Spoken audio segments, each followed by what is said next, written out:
বন্ধুরা কেমন আছো তোমরা সবাই? আশা করছি ভালো আছো, আমিও খুবই ভালো আছি। তো দেখো এই সপ্তাহে কতগুলো শাড়ির অর্ডার পড়েছে, দেখতেই পাচ্ছ। কালেকশানগুলো তোমাদেরকে দেখাচ্ছি, এত সুন্দর, আমার তো খুবই পছন্দ হয়েছে। তোমাদের কোনটা ভালো লেগেছে অবশ্যই কিন্তু কমেন্টে জানাবে।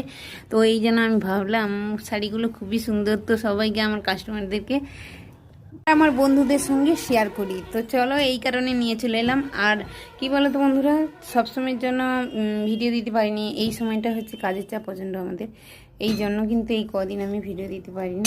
তো আজকে ভাবলাম শাড়িগুলো খুব সুন্দর, তো আমার সব বন্ধুদের সঙ্গে একটু শেয়ার করি, সেই কারণে নিয়ে এলাম। তো তোমাদের কোনটা কোনটা ভালো লেগেছে অবশ্যই কিন্তু কমেন্টে জানাতে ভুলবে না। আমি সবগুলোর কিন্তু ব্লাউজ পিস এখনও বের করিনি, বের করব, বোঝা গেল। সময় ভাবি যে হয়তো একটা দুটো করে ভিডিও দেব, মানে প্রত্যেক দিন ভাবি, কিন্তু হয়ে আর ওঠে না। কেন বলো তো, এত কাজের চাপ থাকলে হয় কোনো দিন। আর এইগুলো এডিট করে ছাড়তে অনেকটাই টাইম লেগে যায়, প্রায় 2 ঘন্টা টাইম লেগে যায়, এই জন্য টাইমটা দিতে পারি না।